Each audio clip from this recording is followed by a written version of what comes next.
Bismillahirrahmanirrahim. Assalamu alaikum to all my dear students. Welcome to Commerce World by Sir Farooq Adil. ACCA MA1 की lecture series continue है हमारी और अभी हम लोग चैप्टर नंबर 1 जो है वो इसका वो हमने स्टार्ट किया था। बीच में थोड़ा सा गैप आ गया, थोड़ा सा मेरा दूसरे सब्जेक्ट्स के ऊपर में थोड़ा सा फोकस मेरा बढ़ गया था, इंटरमीडिएट अकाउंटिंग पे, इंटरमीडिएट स्टैटिस्टिक्स पे। लेकिन अब इंशाल्लाह आपको कंटिन्यूसली जो है वो ACCA लेक्चर की भी वीडियोस आपको साथ साथ जो है वो मिलेंगी। तो एक दफा जल्दी से हम थोड़ा सा रिवाइज कर लें कि हम लोगों ने अभी तक क्या कुछ कर लिया और लास्ट टॉपिक हमारा जो है वो क्या था। लास्ट टॉपिक में आपको याद हो तो हम लोगों ने main type of transaction in business, ये हमने लास्ट टॉपिक कवर किया था। तो एक दफा जल्दी से इसको रिवाइज कर लेते हैं, फिर उसके बाद फिर आज का टॉपिक जो है वो शुरू करेंगे। तो जनाब मेन टाइप्स ऑफ ट्रांजेक्शंस जो है हमारे पास बिजनेस में, ये है मेकिंग सेल्स, जब आप गुड्स सेल करते हैं, आपने परचेजेस करनी होती हैं, गुड्स आप खरीदते हैं।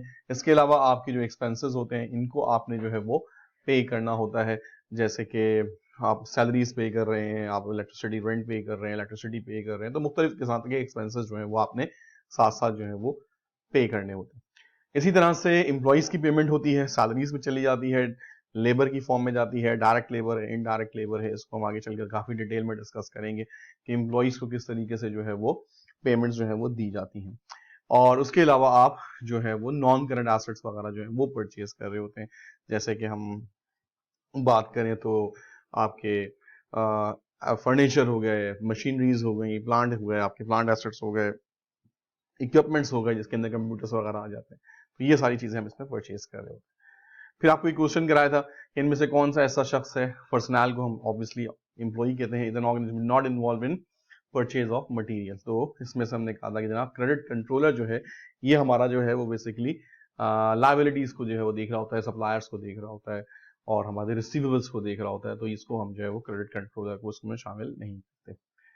उसके बाद जनाब आज का टॉपिक स्टार्ट करते हैं। आज का टॉपिक हमारा जो है वो डबल एंट्री सिस्टम के ऊपर बेस करेगा। डबल एंट्रीज किससे बनाई जाती हैं, क्या होती हैं। डबल एंट्री का पूरा सिस्टम आप FA1 में बहुत डिटेल में पढ़ चुके हैं, तो मैं इस पर ज्यादा टाइम नहीं लूंगा।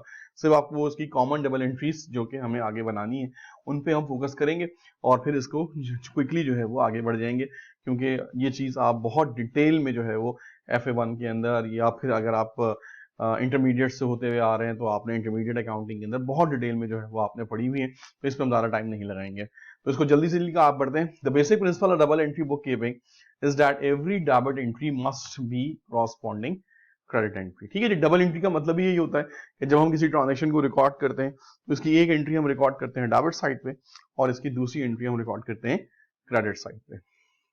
तो ये हमारा बेसिकली डबल एंट्री सिस्टम बनता है इसका। तो कुछ कॉमन ट्रांजेक्शन जिनकी जरूरत हमको आगे पड़ेगी। सेल्स ऑफ गुड्स, अगर आप कर रहे हैं कैश पे सेल कर रहे हैं तो डेफिनेटली बैंक डेबिट होगा, सेल्स क्रेडिट होगी।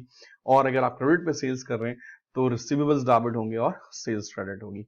इसी तरह से अगर आपको पैसे दे दिए कस्टमर ने जिनसे आपने पैसे लेने थे, वो आप पैसे मिल गए तो आप बैंक को डेबिट करेंगे और रिसीवेबल्स को क्रेडिट करेंगे। परचेज ऑफ मटेरियल में हम यहाँ पर जो अकाउंट यूज करते हैं that is called material control account. तो मटेरियल कंट्रोल अकाउंट को आप डेबिट करेंगे, इसको एज एन एक्सपेंस रिकॉर्ड करना है आपने, इंक्रीज इन एक्सपेंस। और दूसरी तरफ आप पेबल रिकॉर्ड करेंगे, that is increase in liability. जो आपके ऊपर लायबिलिटी है अगर आप उसको पे ऑफ कर देते हैं तो it means that accounts payable debit, आपकी लायबिलिटी रिड्यूस हो जाएगी डेबिट साइड के ऊपर और आप डेफिनेटली पेमेंट कर देंगे तो बैंक आपका जो है वो क्रेडिट हो जाएगा। पेमेंट ऑफ वेजेस के अंदर आपका वेजेस अकाउंट डेबिट होगा, जो आपके एक्सपेंसेस हैं वो जा रहे हैं इसके अंदर, wages debit and bank credit. और इसी तरह से अगर आपने कोई एक्सपेंसेस पे किए हैं जिनको हम अपनी जो कॉस्ट अकाउंटिंग होती है या जो हमारी जो मैनेजमेंट अकाउंटिंग है इसके अंदर हम इनको ओवरहेड्स कहते हैं, तो एक्सपेंसेस या ओवरहेड्स डेबिट हो जाएंगे और बैंक जो है वो आपका क्रेडिट हो जाएगा। तो these are the common entries जिनको हम जो है वो अगले आने वाले लेक्चर्स के अंदर जो है बहुत डिटेल में जो है वो देखेंगे। तो इसके बाद जल्दी से क्विक 3 हमने इसको कर लिया। इसी के साथ इसके छोटा सा MCQ करते हैं, आई होप कि आप इसको कर लेंगे। आसान से MCQ है, विच of the following is correct double entry for sale on credit. इनमें से जो है आपने सेल ऑफ क्रेडिट की जो एंट्री है वो आपने देखनी है। अगर आपको नजर नहीं आ रही तो आप छोटा सा एक स्लाइड बैकवर्ड करेंगे, थोड़ा सा वीडियो को जो है वो रिवाइंड करें तो आपको आसानी से नजर आ जाएगी। आई होप कि आप लोगों ने सॉल्व कर लिया होगा। अगर नहीं किया तो 1 मिनट के लिए भी जो वीडियो को पॉज कर लें, पहले इसका आंसर लिखें एंड देन वीडियो को जो है वो आगे फॉरवर्ड करें। सो आई होप कि आप लोगों ने सॉल्व कर लिया होगा। तो आंसर जो आपके पास है that is receivables debit and sales credit. जब आप रिसीवेबल्स करते हैं तो इसका मतलब ये होता है कि आपके क्रेडिट कस्टमर्स बढ़ गए हैं, आपकी जो है वो डेटर्स आपके बढ़ गए हैं, एसेट आपका इंक्रीज हुआ, तो एसेट इंक्रीज रिकॉर्ड होता है डेबिट साइड पे, और सेल्स जो है वो हमारी रिकॉर्ड होती है क्रेडिट साइड पे। अच्छा जी, अब हम जा रहे हैं एक और बड़ा इंपॉर्टेंट और इंटरेस्टिंग टॉपिक करने, and that topic is called cost ledger accounting. Cost ledger accounting क्या होती है और किस तरीके से हम अपने लेजर्स मेंटेन करते हैं। लेजर्स आपको पता है कि हम लेजर्स कॉमन जिसका जो नेम है दैट इज टी अकाउंट, हम टी अकाउंट्स कहते हैं। तो हम अपने कॉस्ट अकाउंटिंग के अंदर कौन कौन से लेजर्स मेंटेन करते हैं और उनमें से कितने सिस्टम के थ्रू इसको जो है वो मेंटेन किया जाता है। अभी हम ये नहीं देखेंगे कि हम कौन से करते हैं और किस तरह से करते हैं, अभी हम ये देख रहे हैं कि कौन से सिस्टम्स इसमें इस्तेमाल होते हैं। तो आपके पास जो कॉस्ट लेजर अकाउंटिंग है ये बेसिकली कुछ बुक्स के ऊपर जो है वो बेस कर रही होती है। तो transaction are initially recorded in the books of prime entry. ठीक है जी, अगर मेरा कैमरे का इसके ऊपर यानी कि अगर शेड आ रहा है तो यहाँ पे जो लास्ट वर्ड है that is called a books of prime entry which are totalled and then total to the ledgers account. तो जब भी आपके पास कोई एंट्री होती है सबसे पहले आप उसको अपनी प्राइम एंट्री जो बुक होती है, जो हमारी इनिशियल एंट्री की बुक होती है जिसमें हम अपनी ओरिजिनल एंट्रीज को रिकॉर्ड करते हैं, पहले हम उसको रिकॉर्ड करते हैं एंड देन उसके बाद जो है वो हम उसको उनके रिस्पेक्टिव लेजर्स के अंदर जो है वो शिफ्ट कर देते हैं। आइए जरा कॉमन एंट्रीज पे नजर डालते हैं। सेल्स इनवॉइस सेंट आउट, अगर हमने कोई चीज सेल की है तो डेफिनेटली हम उसकी इनवॉइस भेजेंगे। Invoice is basically the bill, that is यानी कि demand of the payment invoice. तो अगर आपने कोई इनवॉइस भेजी, कोई सेल की है तो that must be recorded in sales day book. अगर हमने कोई क्रेडिट नोट्स इशू किए, क्रेडिट नोट्स उसको इशू किए जाते हैं जब गुड्स हमारे पास रिटर्न आती हैं फॉर बीइंग डिफेक्टिव। अगर कोई गुड्स डिफेक्टिव है हमारे पास वापस आई हैं तो उसकी एक्नॉलेजमेंट के लिए हमें एक जो है वो डॉक्यूमेंट सेंड करना होता है, एक बिल सेंड करना होता है, एक इनवॉइस सेंड करनी होती है, that is called credit notes. Credit notes is basically the negative invoice, ये इनवॉइस की वैल्यू को रिड्यूस कर देती है। क्रेडिट नोट को नेगेटिव इनवॉइस भी कहा जाता है। अगर आपने कुछ गुड्स परचेज किए तो डेफिनेटली आप उसको रिकॉर्ड करेंगे परचेज डे बुक में। अगर आपने कोई क्रेडिट नोट्स रिसीव किए हैं तो इट मींस दैट कि आपने गुड्स जो है वो रिटर्न की होंगी। तो आप जब गुड्स रिटर्न करते हैं तो आप इशू करते हैं debit note. Debit note is basically the demand और यू कैन से दैट कि it's a request to the supplier to send us the credit note. तो हम क्रेडिट नोट रिसीव करते हैं उस डेबिट नोट के अगेंस्ट। तो credit note receive is basically the purchase return day book की entry है। अगर आपको कोई पैसे रिसीव हो रहे हैं या चेक या कैश की फॉर्म में तो उसको हम डालेंगे कैश बुक के अंदर, और अगर आपने कोई छोटी मोटी अमाउंट पे की है तो उसको हम डालेंगे पैटी कैश बुक के अंदर। इसके अलावा, इन बुक्स के अलावा हमारे पास एक बुक और है दैट इज कॉल्ड जर्नल। इसका मतलब ये हुआ कि जो चीज इन तमाम बुक्स में नहीं आएगी अल्टीमेटली वो जाएगी हमारे पास जर्नल में। इसका मतलब ये हुआ कि अगर कोई एंट्री इन तमाम बुक्स में नहीं आ रही है, sales day book, sales return, purchase return, cash book, petty cash book, तो अल्टीमेटली वो जाएगी आपके पास जर्नल में। तो अगर फॉर एग्जांपल हम एक एंट्री बनाते हैं कि परचेज फर्नीचर ऑन क्रेडिट, तो अब ये एक ऐसी एंट्री है जो कि जर्नल की एंट्री है, क्योंकि इसमें क्रेडिट ट्रांजैक्शन है तो कैश बुक रिकॉर्ड नहीं हो सकती, अमाउंट बड़ी है तो पेटी कैश बुक रिकॉर्ड नहीं हो सकती, क्योंकि ये गुड्स की परचेज नहीं है, एसेट की परचेज है, तो इसलिए हम परचेज डे बुक में रिकॉर्ड नहीं कर सकते। तो इसका मतलब अल्टीमेटली ये जाती है फिर आपके जर्नल में। तो these are basically these some books. एक एमसीक्यू है आपका बड़ा आसान सा, which of the following is not a book of prime entry. अभी हमने देखा था इनमें से पैटी कैश बुक है, जर्नल है, नॉन करंट एसेट रजिस्टर है and purchase return day book है। इनमें से अगर आप देखें तो आपको तीनों बुक्स नजर आ रही हैं, तो सिर्फ एक चीज ऐसी जो इसमें से मिसिंग है and that is non current asset register, जिसमें हम अपने फिक्स एसेट्स की डिटेल रिकॉर्ड करते हैं कि हमने कौन कौन से फिक्स एसेट जो है वो हमारे पास मौजूद है। तो अल्टीमेटली ये रजिस्टर की फॉर्म में इसको मेंटेन किया जाता है, ये कोई बुक नहीं होती।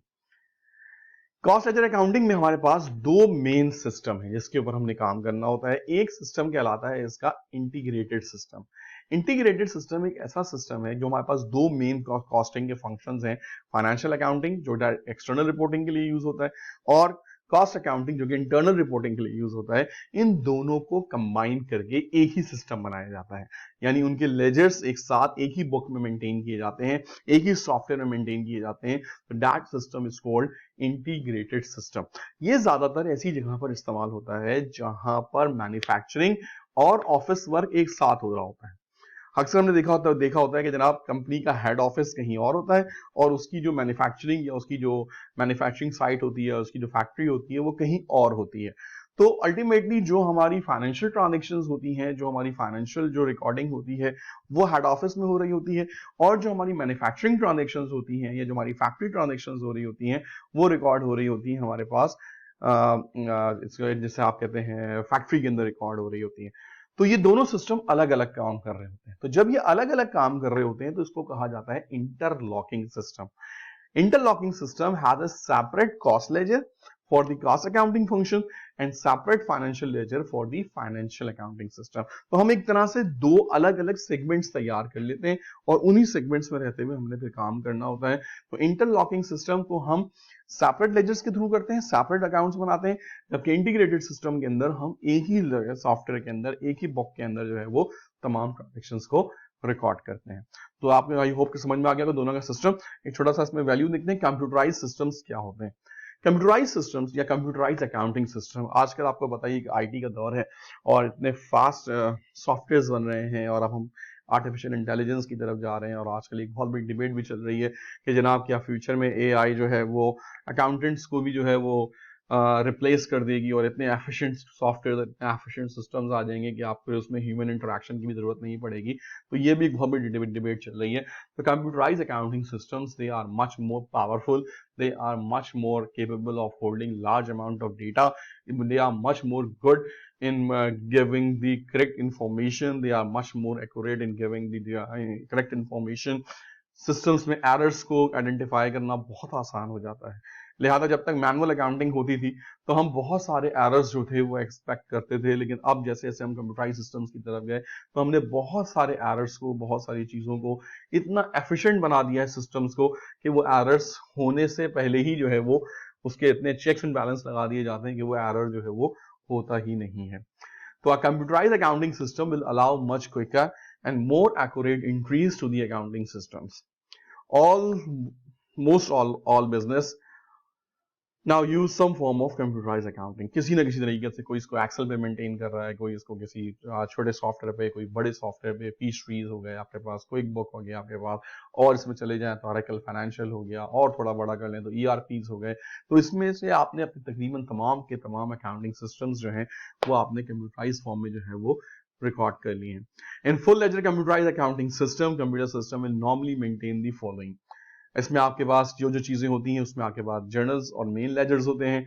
इसके अलावा आपके पास रिसीवेबल्स लेजर्स हैं जिसके अंदर आप अपने कस्टमर्स के डाटा उसको मेंटेन करते हैं, किस कस्टमर से कितने पैसे लेने हैं, कितने पैसे हमने रिसीव कर लिए हैं, कितने आपके रिटर्न्स हैं।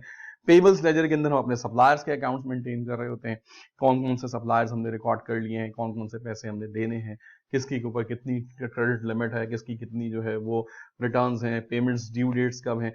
कैश बुक के अंदर डेफिनेटली हम अपने मेन जो कैश की ट्रांजेक्शंस हैं वो कैश बुक में जा रही होती हैं, और स्मॉल पेमेंट्स जो होती हैं वो डेफिनेटली हमारी पैटी कैश बुक के अंदर रिकॉर्ड हो रही होती हैं। तो मेन कंप्यूटराइज अकाउंटिंग सिस्टम जो है वो हमारे पास इन चीज़ों पर मुश्तमिल है। कंप्यूटराइज अकाउंटिंग फ्लो जो आपके पास है वो data processing cycle. Data processing cycle को हम जो है वो नेक्स्ट यूनिट में करेंगे, नेक्स्ट लेक्चर में करेंगे, कंटिन्यू करेंगे इसी लेक्चर को थोड़ी देर के बाद। अब आपको जो है वो लेक्चर नंबर 4 जब आपको मिलेगा तो उसके अंदर फिर हमने इस चैप्टर को जो है वो कंप्लीटली तौर पे जो है वो वाइंड अप करना है। आई होप कि आपको आज की क्लास क्लियर हुई होगी। आज की क्लास के हमारे 3 बेसिक टॉपिक्स थे। सबसे पहले हमने जो है वो कुछ रिवाइज किया अपना पुराना topic, that is main entries. Then उसके बाद जो है वो हमने अपनी जो मेन कॉस्ट लेजर की एंट्रीज होती हैं जिनमें हमने बुक्स में होती हैं, इंपॉर्टेंट बुक्स होती हैं, वो हमने देखी। उसके बाद हमने जो है वो ये देखा कि दो मेन सिस्टम्स जो है हमारे पास जो अवेलेबल है अकाउंटिंग के, that is integrated and interlocking system. उन दोनों पे बात की। इंटीग्रेटेड, कॉस्ट और फाइनेंशियल जो दोनों जो है वो मिक्सअप हो जाते हैं, यानी कि एक साथ बनाए जाते हैं, साइमल्टेनियस बनाए जाते हैं। इंटरलॉकिंग में दोनों सेपरेट सिस्टम्स होते हैं, फाइनेंशियल अलग काम कर रहा होता है, कॉस्टिंग अलग काम कर रही होती है। फिर हमने थोड़ा सा कंप्यूटराइज अकाउंटिंग सिस्टम को डिस्कस किया। तो आज का लेक्चर, आज की क्लास यहीं पर वाइंड अप करते हैं। आई होप कि आपको आज का लेक्चर क्लियर हुआ होगा। Thank you very much. अल्लाह हाफिज़।